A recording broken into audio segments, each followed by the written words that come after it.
자, 도마, 아, 아주, 어, 겹진 부가를 중시, rum부치를 다하는지, I'd like to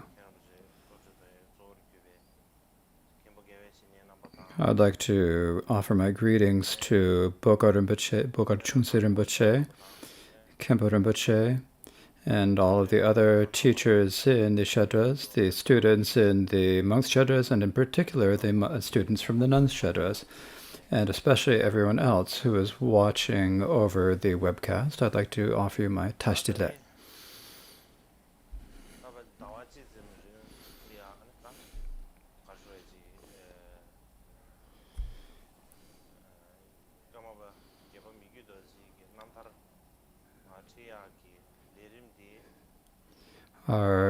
For the last month, we have had this program of teachings on the Eighth Karmapa's autobiographical verses, Good Deeds. And we're coming to a close of this program. And at first I thought I should teach it, but then I thought I probably can't teach it. And the reason I thought I wouldn't be able to teach this text is that it's because the actual topic of this teaching would be very difficult and very complicated. And it also is a long time for the long duration of the teaching. I think that it's the longest teaching that I have given in my life.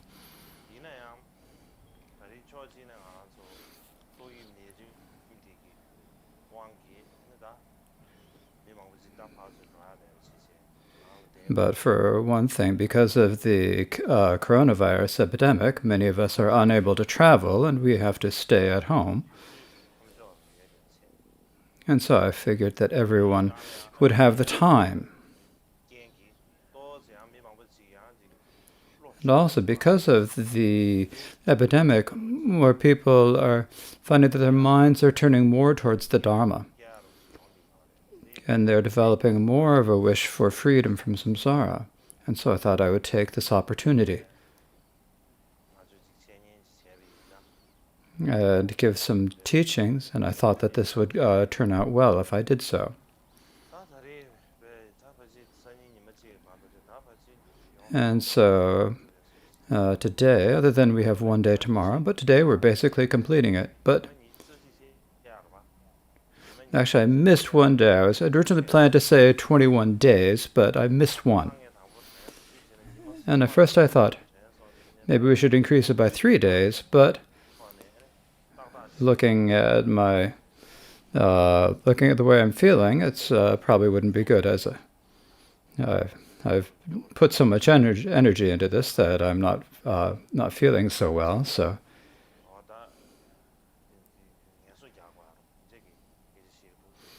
And the doctors are telling me that I need to teach. The doctors are saying that I should rest, and I'm thinking that if I keep working too hard, then I don't know if I'm going to end up in the hospital. So I think.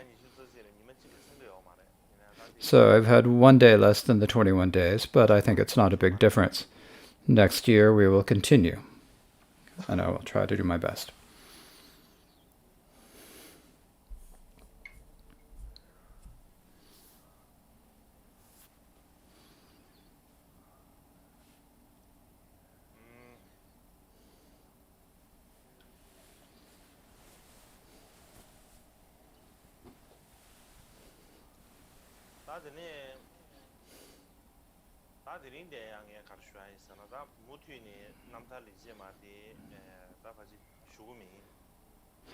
Today, what I'd like to speak about today is actually today I'd rather not continue on the autobiographical versus good deeds. And the reason for this is that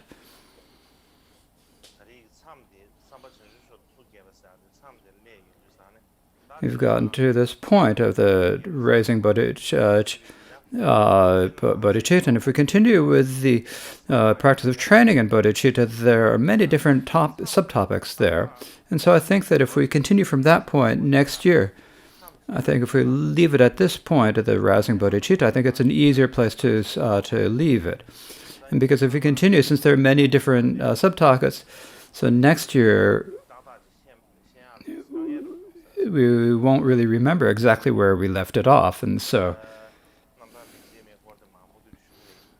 I will not continue speaking about the autobiographical versus good deeds, but I would like to elaborate on what I said yesterday, or the other day, to continue on that, to continue the discussion we began the other day.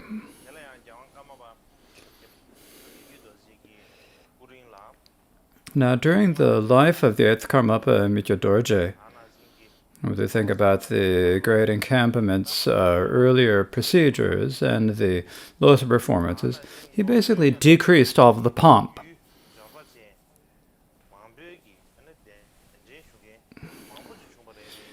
And also, many people invited him to the wealthy regions of Amdo and Kham, but he did not go. Now, the people in the governments of Uensang, in comparison to the regions of Kham, had less faith and they had less wealth. And even in the region, it was very difficult to find any green plants growing. And no one invited Mykhyö Dorje to these areas. No one said, please stay here. And he saw that if I stay them in those regions, there would be less food that would be tainted by the misdeeds. And realized that there were fewer people who would fool him. And so he made the request to stay there. Now, in the region of Unsang, there are many different lords in Unsang. This is during the time of the Tsangpa kings.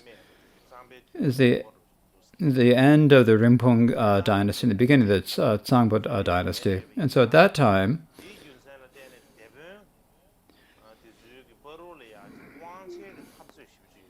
there were many different conflicts between the various lords over power, and people trying to get people onto their own side. People who are trying to gather followers behind them, to get people to say, "This is my person. That's my person."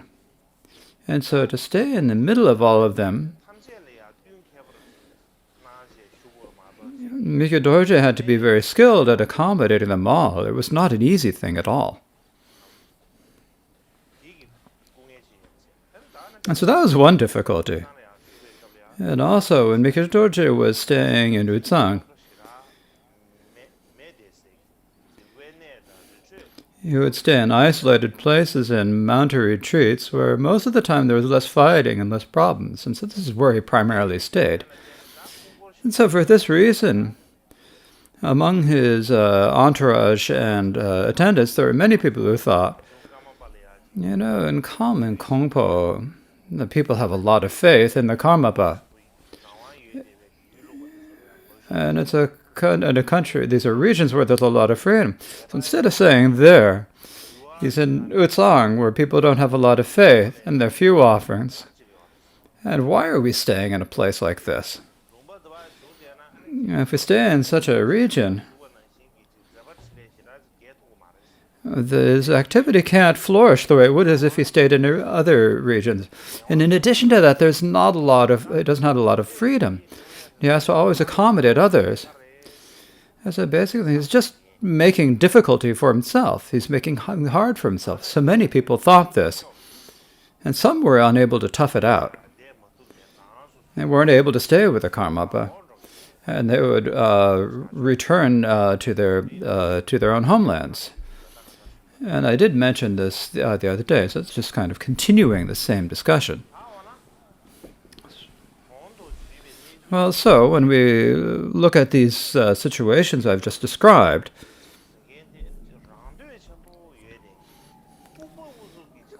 does this mean that Mykhyö Dorje was just a really selfish person or really blindly stubborn in the way he did things? Someone who didn't listen to anyone? Someone who only did what he wanted or what he was interested in? Is that the type of person he was?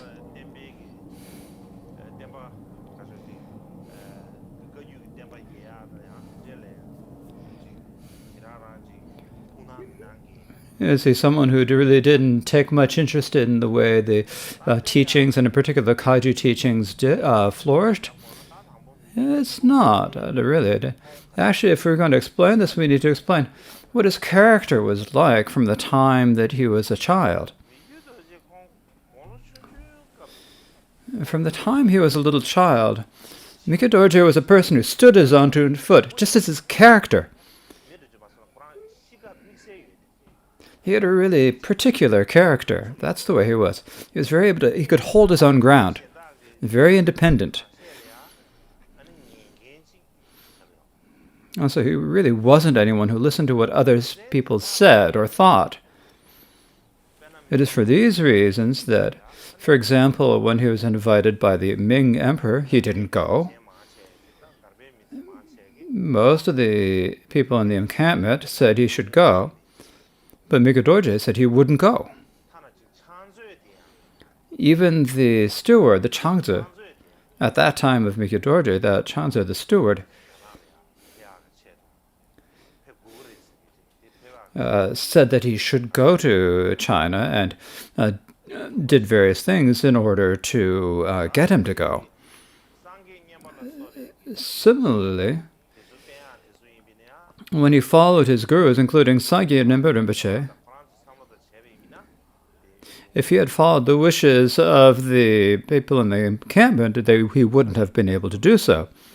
But Mikyo Dorje himself knew that the gurus, including Sangye Nimpa Rinpoche, were authentic gurus, and that that they would be able to give him all the teachings. Likewise, he realized that the Shama Chuda Yeshe was going to pass away. Otherwise, he would have been Mikyo Dorje's tutor. Likewise, during the time of 7th Karmapa Chuda Gyatso, the pomp associated with the great encampment was much greater. And so he packed it all away, and Mikyo Dorje himself decided what he wanted to do himself. Now, no one suggested that he should do this, and probably no one could have suggested them to him. Who would be able to say to him, "You should pack up all of the things of the great encampment"? No one could have said that to him. And so, for these reasons, so he was so firmly independent, and a very, what do we say, a very hard character. He had a really particular character. And he was someone who really made firm decisions. And so for that reason, at some point, the 7th Karmapa Chuda Gyatso had passed away, and there are many different problems that arise. And so the situation for the great encampment came into a bad state. And so it seems like that for a time, there's really a very bad time for the great encampment. But in particular, but then it gradually improved and had a great purpose. And then it was because of his kindness that many new Karma Kamsa and philosophical colleges that were even better than during the time of the previous Karmapas were established. Even in the great encampment, there was a Sutra college, Karma Shungluk Ling, and a Tantra college, Richen Kadza Ling. There are also 300 to 400 one-person tents for people doing meditation retreats. So these are one-person tents. There was an area set aside for people doing retreat, and they had small tents, and these were called one-person tents. And so there were between 300 and 400 people who put up such one-person tents. And the people doing these were called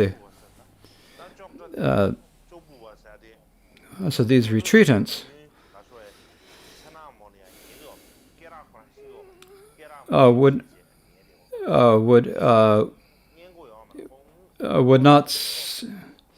not lie down to eat at night. They wouldn't sit down, just as we do during the three-year retreat. When you go to sleep at night, you sit up seated at night. You wouldn't lie down and put your head on a pillow like a regular person sleeping.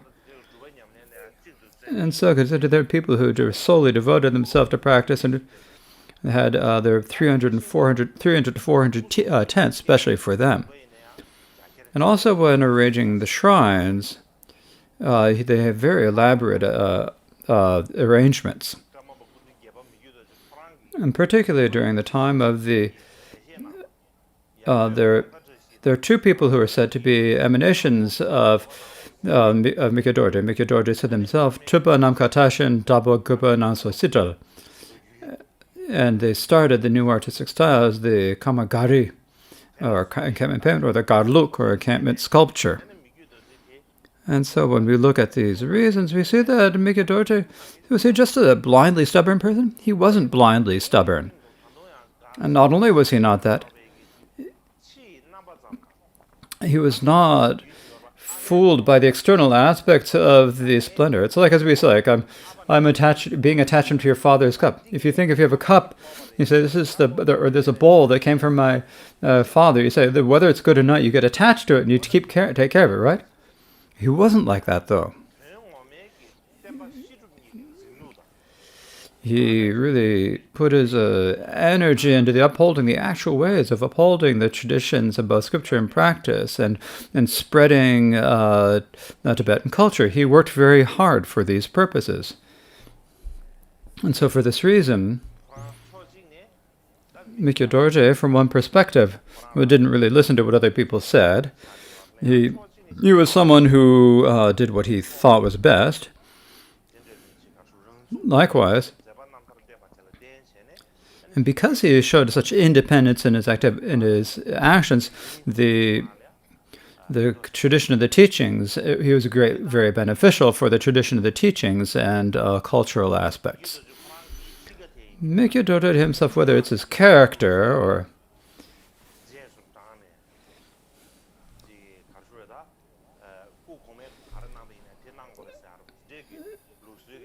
he was not someone who followed old traditions. He was not someone who just followed blindly the old traditions of the previous masters. Instead, he changed things for the times, and he enjoyed starting new traditions. And so, how can we know this? So, for one thing, we can look at it is by looking at his activities, and in particular, if we look at text called Instructions for the Lord of Kurupa and his nephews. And so what it says in this text is,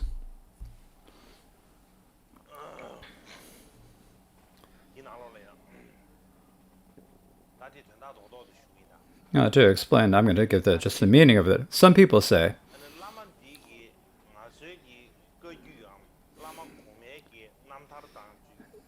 if this Lama doesn't follow the teachings of this Lama should follow the examples of the previous Karmapas, but he doesn't. He doesn't match the teachings of the karma of the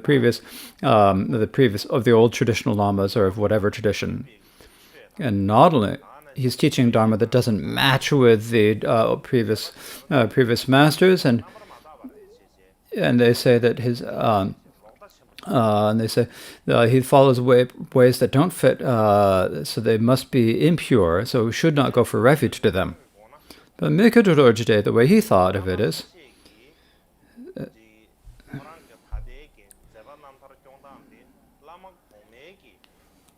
if some people say that his way of doing things is different from his predecessors, and if it's becoming doing different things, but just merely saying this does not necessarily mean that his activities were impure. And the reason is because he has to accommodate the needs and proclivities of sentient beings. And so there have to be infinite ways to tame all the different people who need to be tamed. And so for that reason, some people need to act in accord with their disciples and in accord with their time, and use their wisdom, love, and power to act in the way, in a new way to serve the teaching. This is something that actually would have a lot of faith, and it's not something we should criticize them, because the activities and examples of the Lord Buddha are solely for the sake of benefiting sentient beings. And so you need to look at who is best at benefiting sentient beings, who is the greatest at sentient beings. We shouldn't just, instead of looking at necessarily what was done in the past, how things were done the best, we need to look at the time and at the students. And if we look at this teaching, he said he was not someone who merely followed old traditions. He reformed things to match a new time and new students. In particular, during the time of Mikyo Dorje, many people within the Kagyu tradition criticized Mikyo Dorje because his way of describing the view was different than the way of the previous Karmapas. They said it didn't match the teachings of the previous Karmas, and the reason for that is that, if you think during the time of the third Karmapa Rinpoche Dorje, and the seventh Karmapa Choda Gyatso,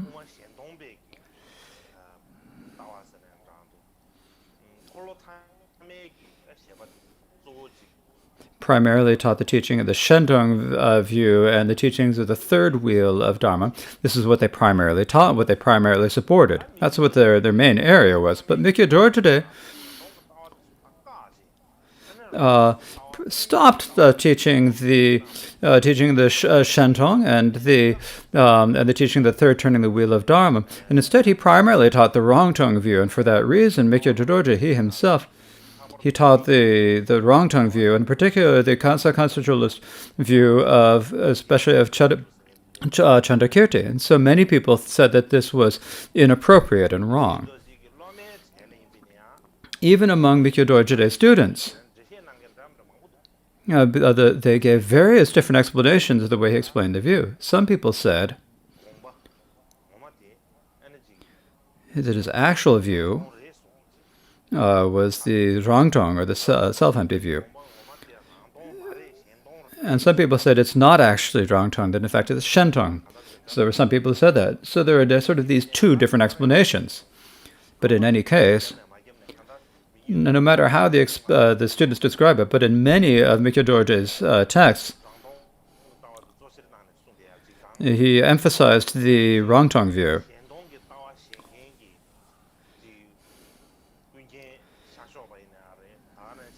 And he would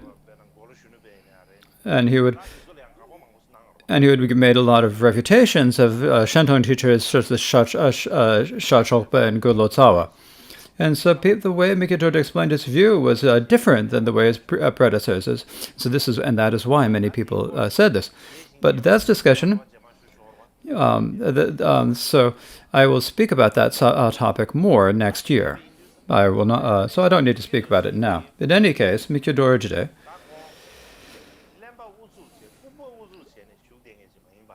was not someone who was just blindly stubborn, but he was something who was doing things in a way that was appropriate for his time and place. And so for this reason,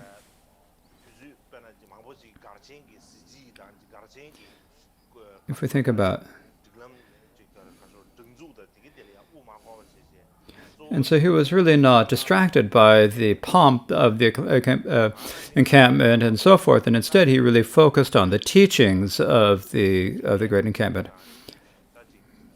And he also thought about the culture and the sciences and the knowledge of Tibet, and he did a lot to preserve these as well.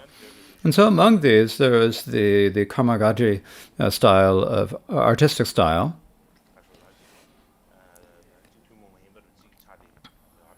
which became a really special Tibetan style. So today I'd like to digress from Mikyo Dorje's life story and speak about the Karmagati. But generally, when we talk about painting and talk about the Karmagati, it's actually it's a large topic, and it's something that really needs to be to a lot of research. Now, I only had one day to research this.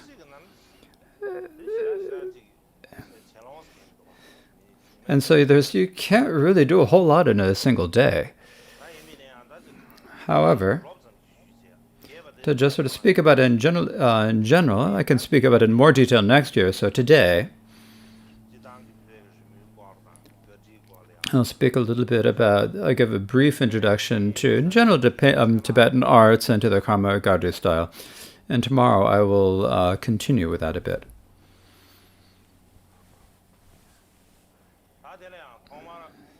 So first of all, the Karma Gardi or Karma Gardi, I speak about the term first. Usually in writing we see it. This is a Gardi. So the way it speaks, he gave the Tibetan spelling there. It's often written as Gardi, but I think it should do in painting. I think it's better to say Gardi. And the reason for this is that when you say Gardi, it means encampment writing. And so it could be considered like a new style of calligraphy or handwriting that developed in the Great Encampment. It's like so different. So there's a particular handwriting style called the handwriting, and it can be confused with that. Also, if we want to understand the difference between calligraphy and drawing, it's better to describe the encampment tradition of writing. It's better to call it Garji, and better called the handwriting tradition as a Gardi. And if you write that, I think it'd be good to distinguish them in that way. But whether this is logical or not is something that experts should examine. I'm not saying unilaterally that it should be this. So whether we call it Gari or Gaji, the word particularly instincts of what we should understand it as meaning. It means because the origin of the style of drawing or painting. So the Gari style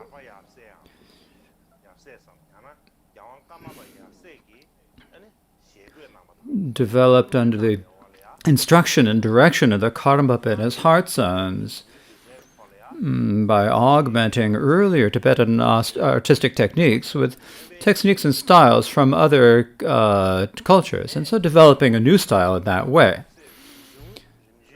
And then with the continuous support, directly and indirect, and assistance of the Gyawan Karmapa and their heart sons, it spread and widely and continued. And so that's why it is called the Garji. So because it connected with the encampment or the Gar, it became the Garji or the Gar painting. So it is this artistic style that came from the encampment, or it is because it was from the leaders of the encampment. So it's called it's called the Garji or the encampment painting style.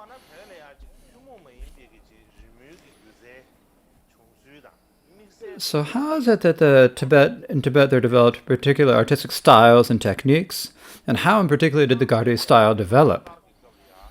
So generally, from the time of the first transmission of the teachings in the 7th and 8th centuries, there were monasteries founded in Rasa and Pekar and Samyang, Kamsa Migdol, and so forth. So many such monasteries were founded by the Tibetan kings. For these days, we can see at Rasa Chulnang Shari in the Jharkhand. If we go in there, we can see at that time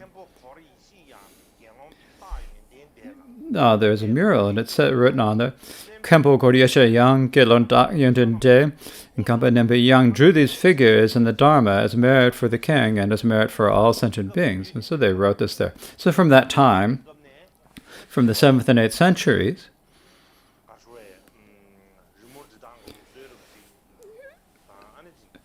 there was a tradition of painting and art. And particularly these days, many scholars in Tibet say that the Zhou in Lhasa, we often say that it was brought from China, but many modern scholars examine it, saying that the Lhasa Jama was probably made in Tibet itself.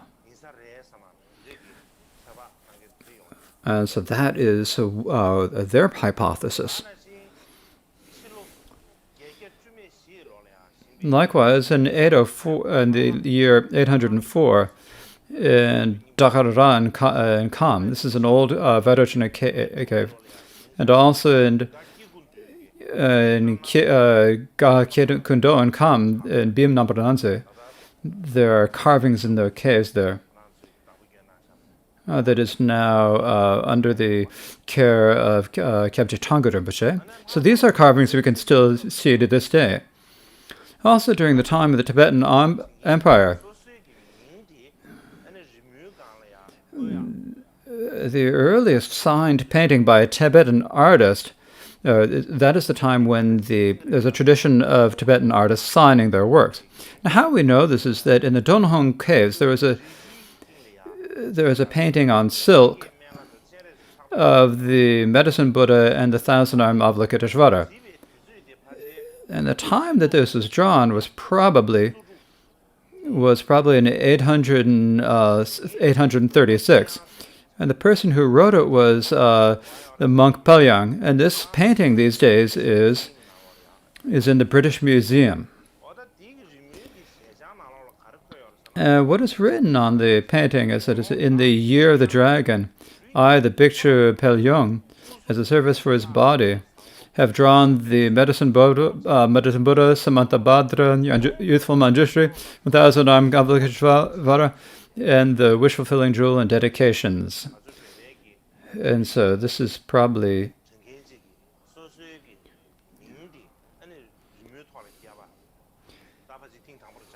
the first time that a Tibetan artist signed his own actual works, and so we can see this work now. Now, during the time of the later transmission of the teachings, Lodchen Rinchen Sampo, so Lodchen Rinchen Sampo was born in 958, and he passed away in 1054.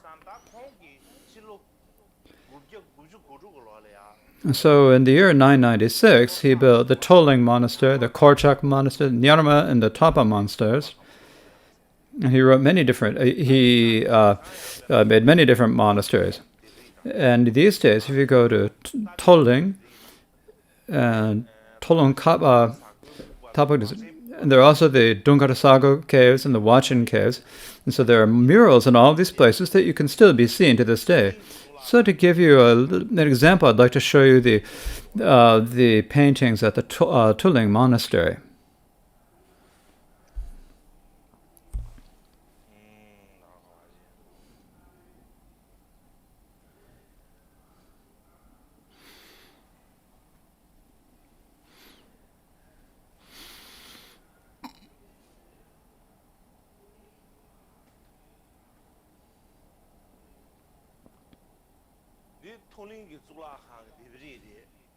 So these are the murals at Tuling Monastery. Some of these were drawn during the time of, some of these were probably drawn during the time of Lodchen Rinchen Sampo, and some were probably painted later.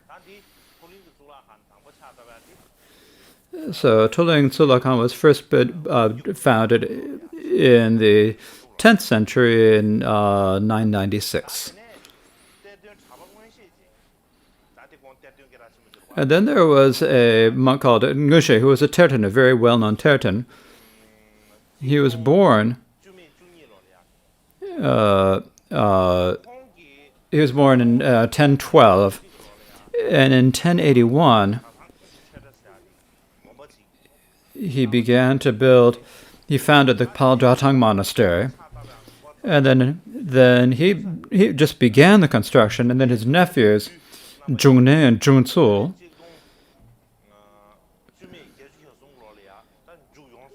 finished the construction in 1093. And so that's the Datang Monastery. And so there's some of the murals of this are still there, and they haven't degraded, so I'd like to show them to you. So these are the murals from Datang Monastery.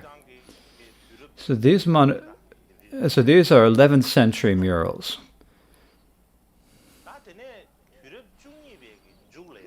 Now, at the end of the 12th century, during the time of the first Karmapa, and toward the end of the first Karmapa's life, there was a very famous artist from Ga and Kam, and his name was called Gyuro Hwachen. So, now he did do some painting, but he's primarily a sculptor. He made molded sculptures.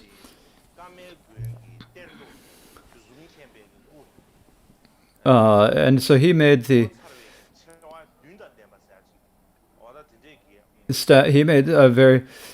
statue of the Dusum Khenpa, the seven wonders of Dusum Khenpa. Now, this was probably destroyed. The Karma monastery was destroyed during the time of the. This is probably destroyed during the time of the cultural religion. It's probably the statues were probably destroyed, and then, but there are remnants of these that were kept by a woman, and then later returned to the monastery. And so also many other things that he made at the monastery, but I shall not explain them at all. I shall not explain them all right now. Then during the time of the second Karma Pakche's life, after 1263, there was they invited Pakshi, an artist named Pakshi from Penyu, and they built a Buddha statue called the Ornament of the World in Tsurpu. It was 13 arm spans tall, and it was cast from copper and brass.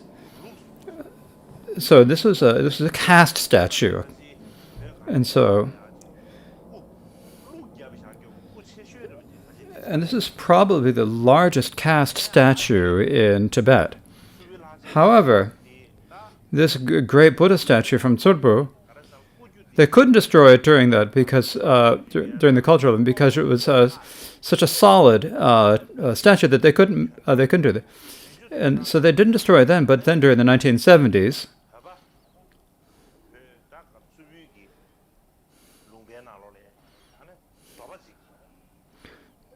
there was a craftsman who came to the Tsurpa, who realized that the Tsurpa Lhachen had been cast, and so he made a really bad lesson. He decided that it had to be burnt, and that because it was cast, if it was burnt, that it would be destroyed by fire. And so they burnt it, and it was destroyed at that time. So it would have, but it would have survived, except for this person making these plans and do. Now, of course, there are many wondrous stories about these stories about the construction of the great statue in Tsurpu. Now, in the year 1306, in the 14th century, the Shalu Serkang, the murals from that monastery are still extant. I'd like to show them to you as well. So these are the murals from the Shalu monastery. So these are the 14th century paintings.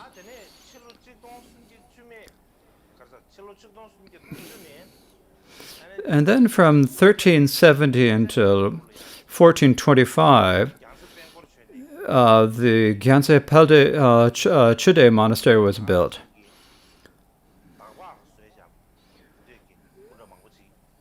And this had many different statues and murals. And in 1427, there were the Gyaltsen Kubum Stupa, and there are murals there, and many statues that are still that can still be seen to this day. And I'd like to show you some of the murals. And so these are images of Tara. Now the Gyaltsen Chude Pelka, the artist who drew these murals, there were two famous artists who drew these murals.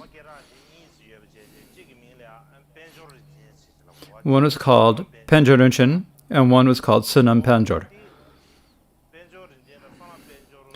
Penjor Rinchen and Sunam Penjor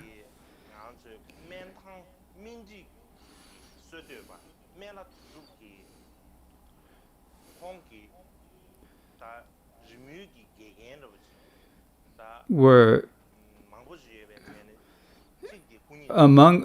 among the many students, among the 10 teachers of the great master Menla Dundrup.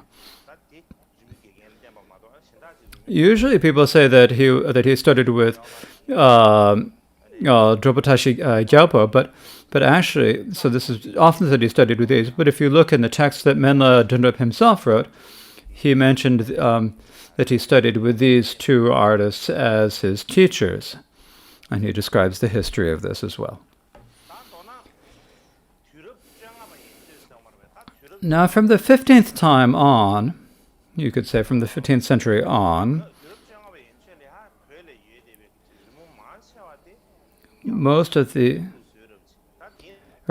up until the 15th century, most of the paintings done in Tibet were done in either an Indian or Nepali style, and primarily in Nepali styles.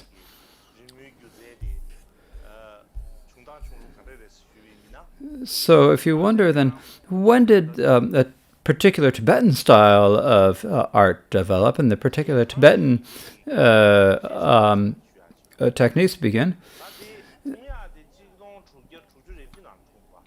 There was a picture of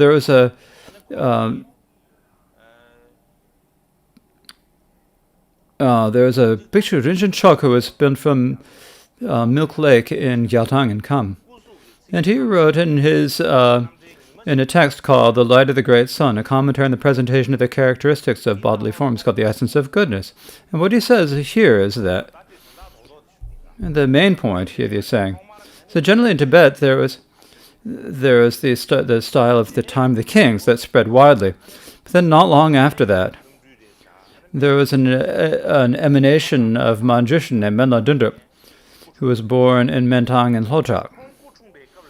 And at the time that he was born, in that region, there was a large deposit of vermilion. So vermilion, when you're painting, you use a lot of vermilion, and also when you are making stamps, this is used to make the ink. It makes a red ink. So he found a great deposit there. Later, he had a wife. And so he was a layperson, he had a wife, and so he and his wife didn't get along, and so he had to leave the region and go to another region for some reason. And so when he had to go, in the end he went to Tsang.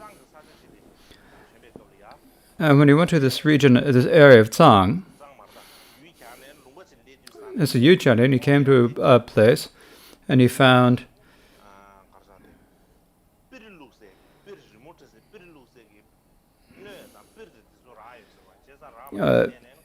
he found some artistic art supplies and things, and developed an interest in art from that point. And so he went to go look who in the region of Tsang would be a good teacher of art. And so at that time the person would be Drupatashi Gyalpo. And so he studied art from him.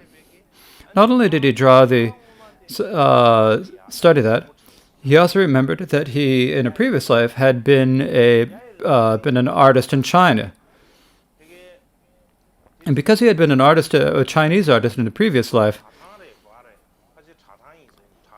and so at Zhatang, where at that time there was a great Chinese-style drawing called the Sitang drawing, and he saw that painting. And because he remembered that he had been a Chinese artist in his previous life, immediately he was just reminded of that. And because of that, he started his own fully developed style or tradition of painting. Not only did he found this new style, he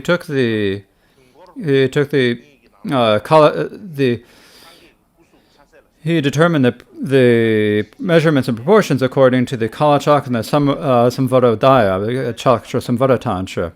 which described the proportions and the different costumes and accoutrements of the different deities. And so he took these and he determined these and developed the style called the Great Mentong style. Later, in a dream, the first Dalai Lama had a dream that tomorrow he would meet an emanation of Manjushri. That next day, then Menlo Dundup came to see him, and so for that reason, Gyalwang Kendruntup, the first Dalai Lama, determined that he was an emanation of Manjushri. And he also, when Kendruntup founded a temple,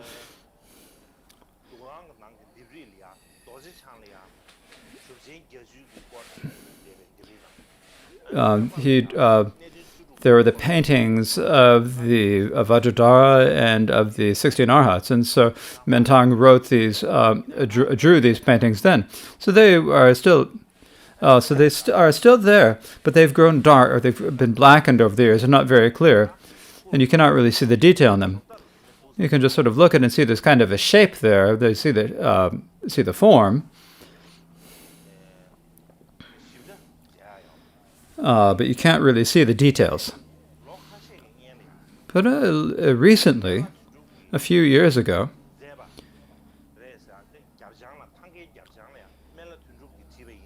there's a tanka that says on the back that was written by Menla Dunwa, and this was recently found, so I would like to show it to you.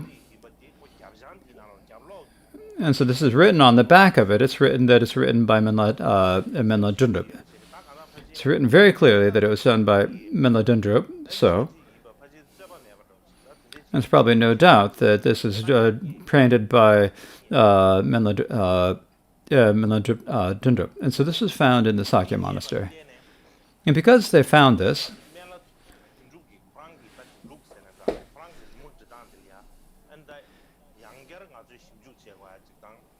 now that this is found, we need to do new research into the style and the working methods of Menla Dundup. Now, there's also another person who had the same teacher as Menla Dundup, and it was basically one of Menla Dundup's companions. There was another person called Khyentse Chenmo from Upper Gang in Gongkar. He and Menla Dundup had the same teacher, but he had his own separate, particular artistic style. And so for that reason, they were known as the Men and Khen traditions, or the Menluk style and the Khenluk styles.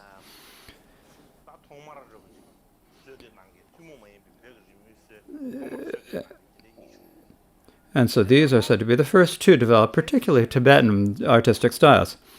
Now, there are many styles of many paintings by Khyentse Chenmo and many in Lhasa, and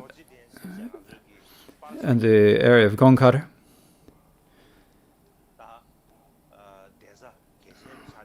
It was one of the most important monasteries of the Sakyas, and there are paintings by Khyentse Chenmo that are visible there.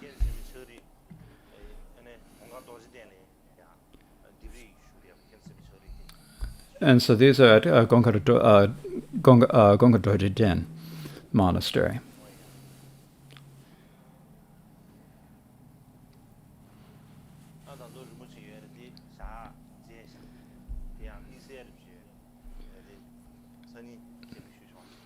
Now there's another one that I forgot to show you, but I'll show you tomorrow. So when we talk about these two styles, the Menluk and the Khenluk styles, one from Menla Dundup, one from Khyentse Chenmo, there's also someone named Tulku Chiu. So Tulku Chiu really enjoyed studying art. He was very diligent about his study.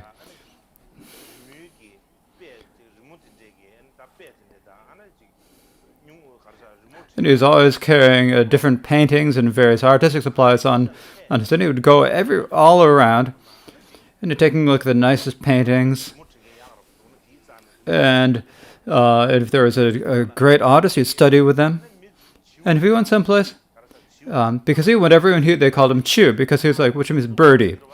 Because the birdies fly from here to place, from one place to another. So the same place, he was called Chulka, he was called Chu, or little bird. And called Chulku Chu. The reason that we say Chulku doesn't mean the same as like when we usually say a Chulku or a lama and Chulku. Basically, most artists of those are called art Chulkus. Basically, we have three different types of tulkus. We have the emanated tulkus, the burnt tulkus, and the artistic tulkus. And so this is an artistic tulku, so someone who makes the statues of the Buddhas and Bodhisattvas and paintings of Buddhas and Bodhisattvas. And so this doesn't mean the same type of tulku as we usually say when we say the word arting, as we usually say when we mean a lama. And so he also had a particular tradition style. And so there are the three particular styles. There's a Menluk and the Kheluk styles. And in addition, there is the Tulku Chu style. And so in general, there are many different styles. And particularly the coloration were very different. Were superior ways of coloring. So in general, there are many other artistic styles in Tibet, of course. But most of them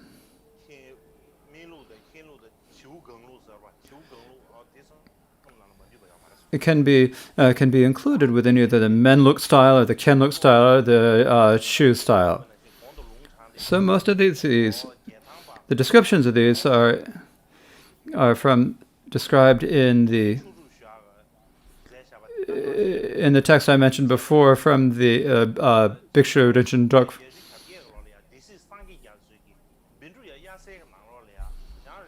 And also there was a Bhikshu Rinchen Druk who wrote about a slightly longer commentary on this.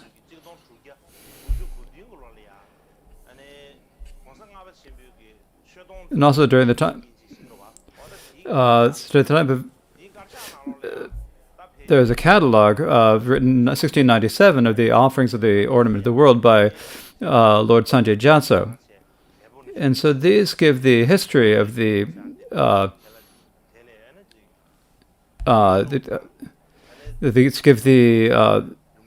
main historical basis for it. So this describes how from Drolpo Tashi Gyalpo, he had his students Menla Dundrup and Khyentse Chenmo, and they developed the two styles.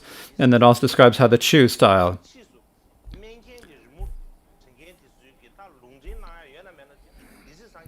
And so the Desis Sanjay Gyatso's texts are probably the main primary source for historians of the Menluk and Khenluk styles. Desis Sanjay Gyatso's works, though, doesn't say even a single word about the Gajre style. He doesn't write anything about the Gajre style. And the reason he doesn't do this is not clear, but at that time, from one perspective, it was a time when there was suppression of the Karmakaju, and so the great encampment was probably also suppressed. It was probably and it could not be discussed. In Marsha Gonju, the origin of Marsha Gonju in 1673, there's a Dremu Geshe Tenzin Punsok who was born in 1673. He was very skilled in medicine and astrology, and he also wrote about the techniques of coloration in a text called Giving Hues to Flowers and Bringing Out the 100,000 Colors of Rainbows. And within this work, he gave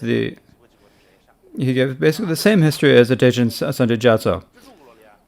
In 1716, he also wrote a work called Long Explanation of Consecrations. And within this, what he writes is,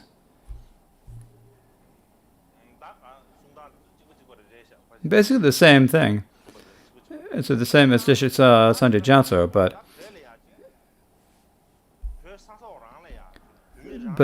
basically if we think about what happened, the particular Tibetan styles that developed in Tibet itself, the first styles to develop were those of Mentangpa and Khyentse Chenmo. Mentangpa was the first, and then second, Khyentse Chenmo was about the same time. And then later there was the Tulku. And so these were, I think gradually they're developed, particular Tibetan artistic styles developed from them. Then to speak about the development of the Gadri, well, the history of the Gadri, the earliest text to speak about the development of the Gadri was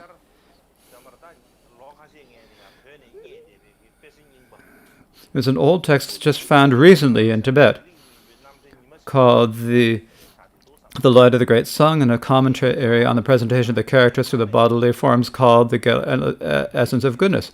So its author was Bhikshu Rinchen Drupchok from Gyatang. So he is from the region of Gyatang, and his name was Rinchen Drupchok. When he was 8 or 9 years old, he met Karmapa Chögying Dorje. Karmapa Dorje at that time, many art historians who research Tibetan art say that Karmapa Chögying Dorje was one of the most famous artists, or one of the particular important Tibetan artists. Now, Chögying Dorje, in the earlier part of his life, he primarily wrote in the Mendri style. And later in his life, he followed the Kashmir style and the Chinese, and he joined these two styles, and he mixed the two. And so the 10th Karmapa Chögying Dorje had his own way of drawing figures and way of drawing coloration. And when you see the works, you can know immediately that it is work by Karmapa Chögying Dorje. It's a particular feature of his works. But Karmapa Chögying Dorje, if you say, was he an artist in the Gari style? It's hard to say that, but I can speak about that tomorrow. I don't need to say it today. In any case, Gelong Rinchen Drupchok met Karmapa Chögying Dorje when he was 8 or 9 years old. And at that time, and so the Karmapa had him draw images of the Buddha and drawings of the 16 Arhats. And the Karmapa consecrated them and predicted that in the future he would know how to draw and paint very well and would become a great artist. Then later, when he was 20 years old, Rinchen Drupchok, the sixth Karmapa, the sixth Gyaltsab Noble Sampo said, there is no one else who's continuing the Gadri style. It's a very difficult situation for the Gadri style. So other than someone called Tulku Aghonedzo, so this is another 1 minute. Tulku Aghonedzo, other than him, there's no one who's drawing in the Gadri style. So you need to go to see Tulku Azo and study painting. Then Tulku Aghonedzo, who is that?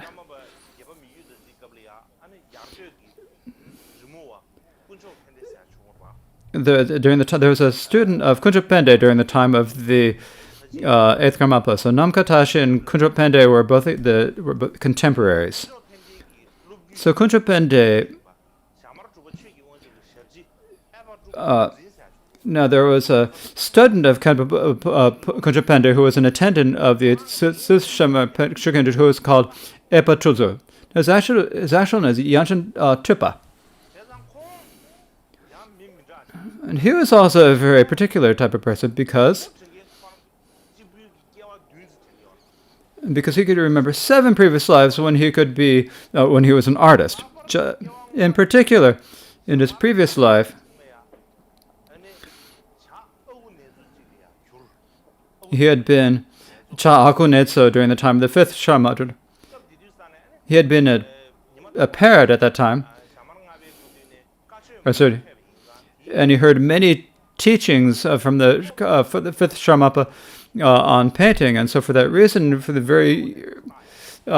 an early age, he could very remember them. For that reason, he was called Tulku Aghonedzo, or Agho Parrot. So he lived to the age of 71. He lived to a very old age, and at that time, there was no one who really took care of him. He had a very difficult time, and so when Gyatso Nojin Sampo gave him supplies, and then Rinpoche Choktrut came to him and studied painting with him. And he spent 9 months studying art with him. And after that time, then he didn't continue to study with him as a teacher, and the teacher passed away. But basically, in a fundamental way, he learned the Gadri style. Because at that time, other than Tulku Akunadza, there wasn't anyone else drawing in the Gadri style, and so the Yasunobu Sampo sent him to study with Akunadza. Later, there was an artist named Tsepa, who was later, who told him, you need to write a text talking about describing the style and the proportions. And so he spent 7 years. So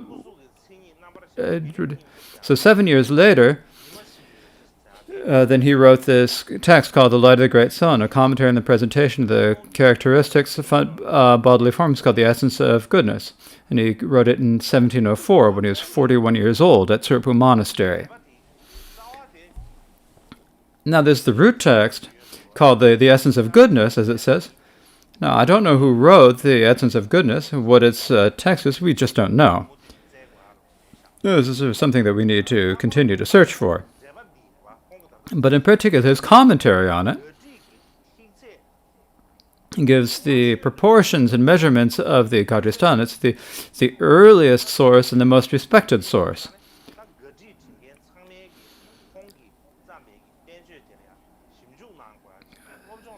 So this text of his is one that all the artists of the Gardastora need to research and study. Now at that time we talk about Akunadza. The 13th Karma Bhadujananda wrote in a text in his collected works. What it says here, it says, during the time of the 5th Kunchen, there was one Nenesa who later became monk, called Akunadza, and he became known as skilled in art. So during the time of the 5th of the Kunchen, there was Akunadza, a parrot. And there's a parrot, and that parrot had a very nice voice. Later, in the next life, he became a monk and became an artist, and so he's called the Tuku Awanedzo. And so this is what he says.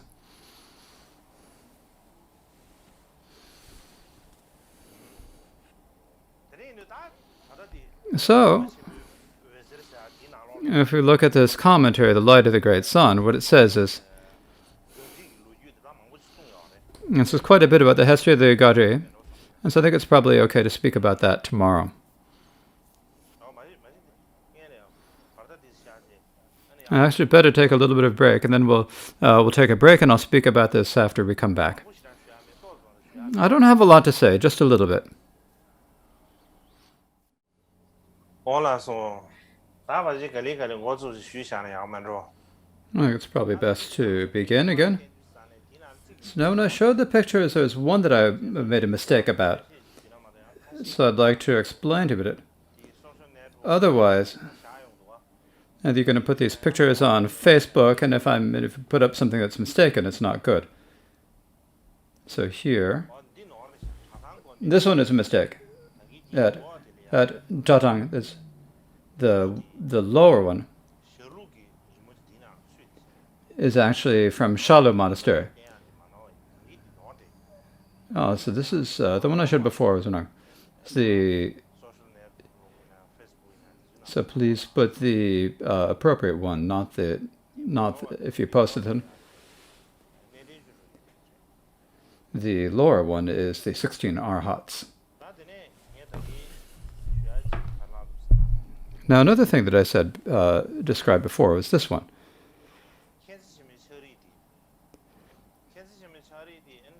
There is the painting by Khyentse Chenmo.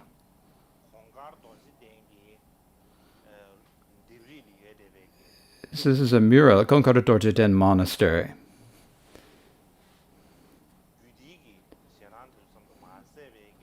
He did paintings of the tantras there, but there's also a Drupal Kagyu monastery called Dra-Lingpo. And there is a list of the lineage figures of the Drupal Kagyu lineage.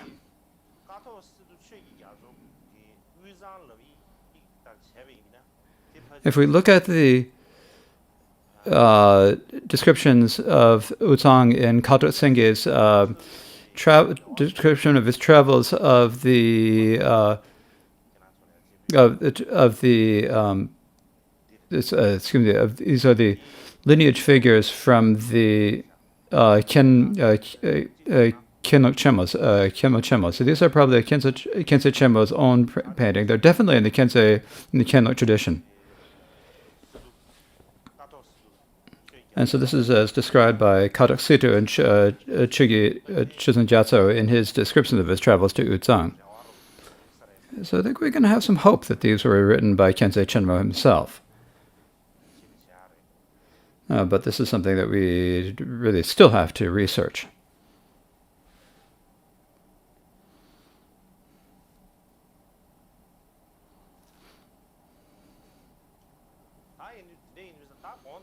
So before I was speaking about Gelong Rijun Ducho,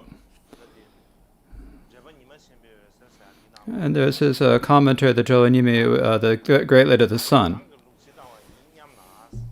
And so what it says is, now what is our own tradition? So what is writing the history in brief of the Great Encampment, or Gari style? Rather than reading it every word, to say the main points, he says, in the Gaji style, there's Tulku Namkatashi. He's the one who founded the Gaji styles. So Tulku Namkatashi founded the Gaji styles. Tulku Namkatashi was born in the region of Yartu.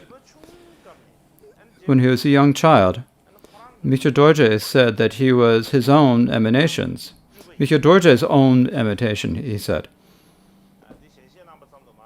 And not only did he say that he was his emanation, and someone who had performed the activity of his body, and so that he would have the intention of engaging in artistic activity, and that is why he recognized him as his emanation. And he put him under the direction of Shema Kunju Yenlak. So the one who gave him the direction was Shema Kunju Yenlak. And also from A there's a fortunate Easterner called Kunchuk Pende. He was from the region of A.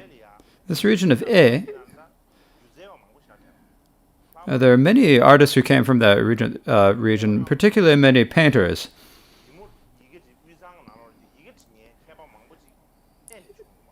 Many of the greatest painters from Tsang came from the region of A. So Kunchuk Pende came from the region of A. So his name was Kunchuk Pende. It is said that is Gyasa Kongzhu's emanation. This is in Chinese it's called Wensheng Kong. So he is said to be an emanation of Gyasa Kongzhu. So Shama Kunchu directed Tulku Namkatashi, and Abel Tulku was put under the instruction of Gyatso Drapa Dundrup, and these two together used the Indian lima, or the Indian traditions of paintings in the previous Tibetan Mentang tradition. They took these two traditions as their basis, and they used the landscapes with the coloration from the region of Sintang during the time of the Ming emperors. Now, during the time of the fifth Karmapa, Deshin Shekpa, the Chinese Emperor Yongle, there were many, and at that time there were all the wondrous events, and at that time these were drawn in paintings. And as I there are two copies of this painting. One was kept by the emperor himself, and was given to the Karmapa, and that was given to the monastery of Tsurpo, and that is still extant today. And that shows the Ming, and so they used these style of painting from China, and they used that to make this particular Gari style of painting. Likewise, there's an expert sculptor, not just painting, but a sculptor. who was called Kamasidra, was called Crazy Go. And so this name was this sculptor Paul Boa, who was a student of Kamasidra or Crazy Go. And Paul Boa was also said to be an emanation of 8th Karmapa. So this is a tradition of sculpture. And so there are many other people called Karma Rinchen and other people who were expert in this style. But at the time of Gelong Rinchen Choktrub, this style of sculpting had already disappeared. And so there's not a lot that at that time there was not a lot of it left to be seen. So if we look at this historical document of his, we see that the Kamargaji style of painting, we often say that it's Tulku Namkatashi is the one who started it, but it's actually Namkatashi was primarily Namkatashi, but together with him there was the Epa Tulku as well, who worked with him and did a lot of work with him. So primarily these two figures, these two personages who formed the style. So I think they should both be credited as the founders of the style. And in later times, in modern times, this main source that people use as a source on the Kamargaji style is the description about the sources as the Treasury of Knowledge by Chamakanta Lodotai. What he says is there's the Tulku Tashi from Yatra. Mikyo Dorji said he was his own emanation, would propagate his artistic activity. With instruction from the Kuncha Yanak and Jata Panjadunda, the fortunate Easterner Kuncha Bende from A studied the Menluk style from Gyamo Sakondra's emanation, using the proportions from the Indian Lima and Mentang traditions as a basis in drawing landscapes with the coloration like the Sitang from the time of the Ming emperors. This became known as the Gaji style. So this is what is most commonly said. But I think that the statement from Rinchen Choktrub is actually a bit slower. So the founders of this was Namkatashi, as is well known. But if we look at Rinchen Duchatsu, this Yade Tulku Pende was also a very important figure in the development of the Kamargadri style. So tomorrow, I'll speak a little bit about Namkatashi and Tulku Pende.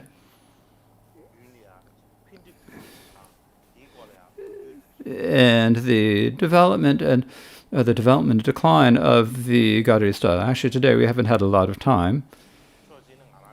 So from one perspective, or from one aspect, I haven't had a lot of time to do research, and I haven't got a lot of time to speak. And so today I've only been able to speak about this in brief, but next year, I hope that I can speak in more detail about the topic of the Gadri style. These days, of course, there are many people who paint in the Gadri style in Tibet. However, but most of them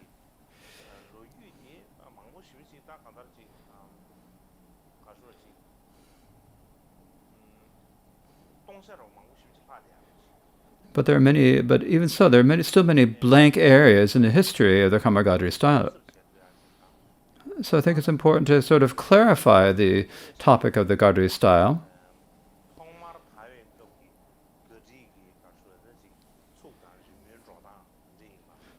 And identify what was the original Kadrigata style of painting and proportions and so forth. What the differences between the original style and the modern styles. And I think it's important for us to research these differences. And the reason for that is I look at this.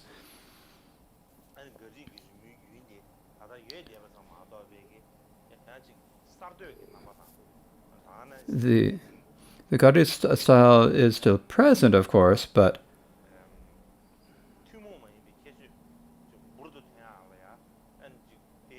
in order to bring out its new features and I have the feeling that we haven't done enough to bring out its particular features, and so I think I'd like to speak about that a little bit tomorrow.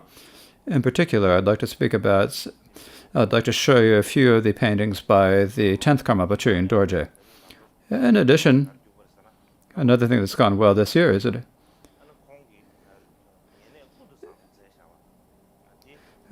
there is I recently received a biography of the Karma Bachön Dorje by his own attendant, and so this has a very long explanations of the artistic activities of Karma Bachön Dorje, and so I'd like to introduce that to you.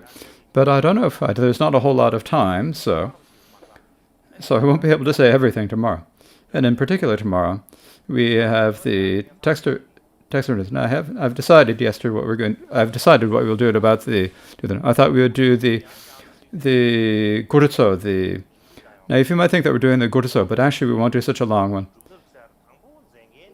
The first person to start the Ocean of Songs, the Rain of Wisdom, this is started by Mikyo Dorje. And so he started the framework for the Gurutso. This is written by Song. So the framework we'll take the framework written by Mikyo Dorje and then include within the songs by Marpa, Milarepa, and Gampopa. But we don't need to recite the other songs, and that's what we will do tomorrow. And I don't have the shata hat to wear. And so the main person to recite it will be the Palmochade from Bhutan. And so because we're doing it over the internet, I think it's best if we actually record it first, because otherwise